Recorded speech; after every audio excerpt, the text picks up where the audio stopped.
ariko buraraye hari indi ntore yaje hano izi igifaransa gusa ku buryo nawe hari ibyo yamenye mu kinyarwanda nawe yaza akabidusangiza. Duhamagare intore Mitako.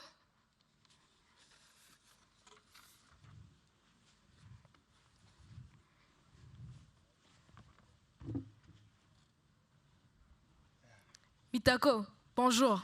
Bonjour. Uri intore? Sûr. Mushoze turebe. Kanze numve niba ko kuri intore. Intore! Ijambo kwijambo. Intore! Mutoza ku kirenga bese kutuvomaho. Intore! Turi isubizo. Intore! Umwe gwacu izo mbaraga zacu. Aho! Yihoho. Mitako, je vais te demander des questions et tu dois répondre en Kinyarwanda. Ego. Ikibazo cya mbere kiragira kiti: ni iki kintu wakunze cyane muri iri torero ry'Indangamirwa? Gukunda. Hano mu itorero ndazi gukunda muchaka. Muchaka na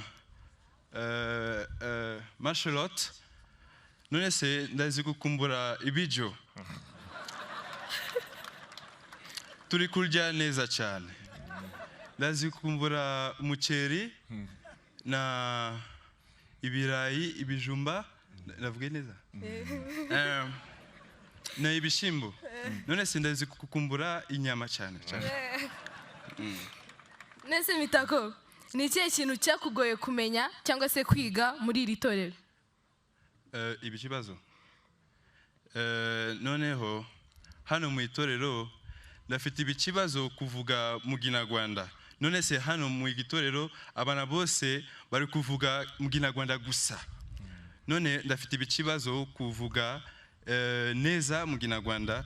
Abafande bari kuvuga genda uburyo ngendere kugenda umuso ntabwo bizi. Me noneho hano ndarabizi imbere, inyuma, uburyo, umuso na hejuru na hasi. Nese Mitako, umunyarwanda arangwa no kumenya igihugu cye. Uzi indirimbo y'igihugu? Ndabimenya gace. Gace. Yes sir. Watwereka? Salute.